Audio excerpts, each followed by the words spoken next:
ಲೂಟಿ ಮಾಡ್ತಾ ಇದ್ದಾರೆ. ಹಾಗಾಗಿ ಇದ್ರ ಬಗ್ಗೆ ಸಮಗ್ರ ತನಿಖೆ ಆಗಬೇಕು. ಜಿಲ್ಲಾಧಿಕಾರಿಗಳು ಇದ್ರ ಬಗ್ಗೆ ಸೂಕ್ತ ತನಿಖೆಯನ್ನು ವಹಿಸಬೇಕು ಅಂತ ಒತ್ತಾಯಿಸ್ತಾ ಇದ್ದೀವಿ. ಅದೇ ತರ ಏನು ಗ್ರಾಮೀಣ ಬ್ಯಾಂಕ್ಗಳಲ್ಲಿ ಏನು ಹಿಂದೆ ಚಿನ್ನ ಇಟ್ಕೊಂಡು ಬರೀ ಬಡ್ಡಿ ಕಟ್ಕೊಂಡು ಇವತ್ತು ರೈತರಿಗೆ ರಿನ್ಯೂವಲ್ ಮಾಡ್ತಾ ಇದ್ರು. ಇವತ್ತು ಪೂರ್ತಿ ಅಮೌಂಟೇ ಕಟ್ಟಿನ ಅಮೌಂಟ್ ಕಟ್ಟಿದ್ರೆ ಮಾತ್ರ ನಾವು ರಿನ್ಯೂವಲ್ ಮಾಡೋದು ಹೇಳ್ತಾ ಇದ್ದಾರೆ. ಜೊತೆಗೆ ಏನು ಕಾವೇರಿ ಗ್ರಾಮೀಣ ಬ್ಯಾಂಕ್ ಅವರು ಎಲ್ಲ ಬ್ಯಾಂಕ್ಗಳಲ್ಲಿ OTS ಸ್ಕೀಮ್ ಇರುವೆ. ನಮ್ಮದು ಗ್ರಾಮೀಣ ಬ್ಯಾಂಕು ನಮಗೆ ಬೇರೆ ಆದಾಯ ಇಲ್ಲ ಅಂತ ಸುಮಾರು ವರ್ಷಗಳಿಂದ ಯಾರು OTSಗಳನ್ನ ಮಾಡಿದೆ ಇಷ್ಟಪಟ್ಟು ಎಲ್ಲರನ್ನೂ DRTಗೆ ಹಾಕಿ ಬೆಂಗಳೂರು ಕೋರ್ಟ್ಗಳಾಕಿ ಲಾಯರ್ಗಳಿಗೆ ಫೀಸ್ ಕೊಡಿಸ್ತಾ ರೈತರು ನರಳ್ತಾ ಇದ್ದಾರೆ.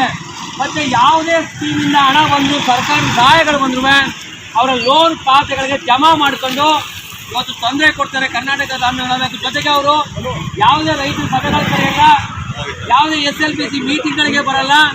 ಹೀಗಾಗಿ ಕರ್ನಾಟಕ ಗ್ರಾಮೀಣ ಬ್ಯಾಂಕು ಭಾಳಷ್ಟು ಕಮ್ಮಿ ಕೊಡ್ತಾ ಇದೆ. ಅದ್ರ ಜೊತೆಗೆ ಎಲ್ಲ ಬ್ಯಾಂಕ್ಗಳು ಇವತ್ತು ಚಿನ್ನಕ್ಕೆ ಏನು ಹಿಂದೆ ಮಾಡ್ತಿದಂಥ ಆ ಒಂದು ಅನ್ವಯ ಆಗಬೇಕು. ಮತ್ತು PMFS ಸ್ಕೀಮಲ್ಲಿ ಯಾರು ರೈತರಿಗೆ ಸರಿಯಾಗಿ ಸಾಲ ಇಷ್ಟೆಲ್ಲ ಸಭೆಗಳು ಮಾಡ್ತಾರೆ, ಎಲ್ಲ ಮೀಟಿಂಗ್ಗಳಿಗೂ ಆಗ್ತಾರೆ. ಕೊನೆಗೆ ಹೋದಾಗ ಒಂದು ಬ್ಯಾಂಕಲ್ಲಿ ಕನಿಷ್ಠ ಇಬ್ಬರಿಗೆ ಸರಿಯಾದ ರೀತಿಯಲ್ಲಿ ಸಾಲ ಸೌಲಭ್ಯ ಕೊಟ್ಟಿಲ್ಲ. ಮತ್ತು ರಿಸರ್ವ್ ಬ್ಯಾಂಕ್ ಆದೇಶ ಪ್ರಕಾರ 2 ಲಕ್ಷ ರೂಪಾಯಿಗಳಿಗೆ ಯಾವುದೇ ಜಮೀನಿಂದ ಏನು ಇದ್ದರೂ ಸಾಲ ಕೊಡಬೇಕು. ಜೊತೆಗೆ 10 ಲಕ್ಷ ರೂಪಾಯಿಗಳಿಗೆ ಯಾರು ಜಾಮೀನು ತಗೊಳ್ಳದೆ ಸಾಲ ಕೊಡಬೇಕು ಅಂತ ಎಲ್ಲ ಇರ್ತವೆ. ಮತ್ತು ಸೇಲಾ ಫೈನಾನ್ಸು ನಿಶ್ಚಯ ಮಾಡಲ್ಲ. 1,10,000 ರೂಪಾಯಿ ಕಪ್ಪು ಕೊಡಬೇಕು ಅಂದರೆ ಅವರು 50,000 ರೂಪಾಯಿ ಕೊಡ್ತಾರೆ. ಇವೆಲ್ಲ ಮೋಸಗಳು ಬ್ಯಾಂಕಲ್ಲಿ ಮತ್ತು ಕನ್ನಡದಲ್ಲಿ ವ್ಯವಹಾರ ಮಾಡಲ್ಲ. ಹೀಗಾಗಿ ಅದ್ರ ಬಗ್ಗೆ ಮಾತಾಡಬೇಕು. ಜೊತೆಗೆ ಏನು ತಕ್ಷಣ ಎಲ್ಲ ಕೆರೆ ಕಟ್ಟೆಗಳಿಗೆ ನೀರು ತುಂಬಬೇಕು ಅಂತ ಈಗಾಗಲೇ ನಾವು ಒತ್ತಾಯಿಸ್ತಾ ಇದ್ದೀವಿ. ಮುಖ್ಯಮಂತ್ರಿ ಬಂದು ಉದ್ಘಾಟನೆ ಮಾಡಿರ್ಬೋದು, ಆದರೆ ಕೆರೆ ಕಟ್ಟೆಗಳಿಗೆ ನೀರು ತುಂಬಿಸ್ತಾ ಇಲ್ಲ. ಇನ್ನೇನು ಮಳೆ ಬಂದರೆ ತಮಿಳುನಾಡಿಗೆ ನೀರು ಬಿಡ್ತಾರೆ. ಆ ನೀರು ಬಿಡೋ ಮೊದಲು ನಮ್ಮ ಕೆರೆ ಕಟ್ಟೆಗಳಿಗೆ ನೀರು ತುಂಬಿಸ್ಬೇಕು. ಜೊತೆಗೆ ರೆಸಾರ್ಟ್ಗಳೇನಿದೆ ಈಗಾಗಲೇ ನಮ್ಮ ಜಿಲ್ಲೆಯಲ್ಲಿ ಒಂದು ಸಭೆ ಮಾಡಿದ್ರು. ಇನ್ನೂ ಸಹ ನಮ್ಮ ಜಿಲ್ಲೆ ಎಷ್ಟು ವೈಲ್ಡ್ ಲೈಫ್ಗಳು ಬರ್ತಾರೆ ಅಲ್ಲಿ ಇನ್ನೂ ವರದಿನ ಕೊಟ್ಟಿಲ್ಲ. ಇಲ್ಲೇ ಬಂದು ಮೀಟಿಂಗ್ ಮಾಡಿದ್ದಾರೆ. ಎಲ್ಲ ಈ ಒತ್ತುವರಿಗಳು ಮಾಡ್ಕೊಂಡಿದ್ದಾರೆ. ಎಲ್ಲ ಏನು ಫಾರೆಸ್ಟ್ ಇಲಾಖೆ ನೌಕರರು ಅಲ್ಲೇ ಇದ್ದಾರೆ. ಇದೆಲ್ಲ ಸಮಗ್ರ ತನಿಖೆಯಾಗಿ ವರದಿ AC ಒಂದು ಮಾಡಿದ್ದು ಅದು ಸಹ ಆಗಿಲ್ಲ. ಅನ್ನೂರು ಭಾಗ ಮತ್ತು ಭೂಮಿಪೇಟೆ ಭಾಗದಲ್ಲಿ ಕೋಳಿಗಳಿಂದ ಸಿಕ್ಕಾಪಟ್ಟೆ ತೊಂದರೆ ಆಯಿತು ಅನ್ನೋ ಜಿಲ್ಲಾಧಿಕಾರಿಗಳಿಗೆ ಸುಮಾರು ಬಾರಿ ಹೇಳಿದ್ದೀವಿ.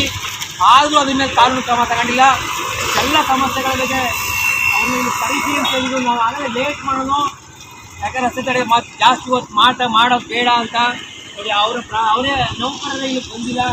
ಹಾಗಾಗಿ ಬರೋವರೆಗೂ ನಾವು ಮೇಡಮ್ ಮಾಡ್ತೀವಿ ಅನ್ಸಲ್ಲ. ಅದು ನಾವು 12:30 ಟೈಮ್ ಕೊಟ್ಟು 1 ಗಂಟೆಗೆ ನಾವು ಕೂತ್ಕೊಂಡು ಜಾಸ್ತಿ ಹೊತ್ತು ಜನರಿಗೆ ತೊಂದರೆ ಕೊಡೋಣ ಒಂದು ಉದ್ದೇಶ ಇದಾಗಿದೆ ಅಂತ. ಆದರೂ ಸಹ ಅವ್ರು ಬಂದಿಲ್ಲ. ಆದರೆ ನೋಡಿ ಯಾವ ಥರ ಇಲ್ಲಿ ನಾವೇನು ಮಾಡೋಕ್ಕಾಗಲ್ಲ.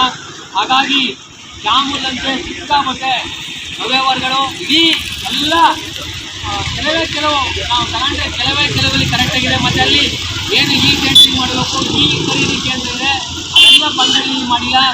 ಅವನೇ ಪಶು ಕೇಂದ್ರ ಮಾಡ್ಕೊಂಡು ಮಾಡ್ತಾ ಇದ್ದಾನೆ. ಎಲ್ಲ ಇದು ಅವರೇ ಡೈರೆಕ್ಟ್ ಆಗಿದ್ದಾರೆ. ಇವೆಲ್ಲ ನಮ್ಮ ಮೇಲೆ ಹೊಡೆತ ಬೀಳ್ತಾ ಇದೆ ಹೇಳ್ತಾ ಸಂಬಂಧಪಟ್ಟ ನನಗೆ ಪೊಲೀಸ್ ಇಲಾಖೆಗೆ ಕೊಟ್ಟಿಲ್ಲ. ನೀವೇ ಜವಾಬ್ದಾರರು. ನಾವು ಅವ್ರನ್ನ ಕೇಳಲ್ಲ. ನಾಳೆ ನಿಮ್ಮ ಆಫೀಸ್ಗೆ ಬಂದಿದ್ದೀವಿ, ನೀವೇ ನಮ್ಮ ಮುಂದೆ ಬರೋರು. ಹಾಗಾಗಿ ತಕ್ಷಣ ಅವ್ರನ್ನ ಕಳಿಸಿ ಮೇಡಮ್. ಅದ್ರ ಬಗ್ಗೆ ಇನ್ನೇನಾದ್ರು ಮಾತಾಡ್ತಾರೆ.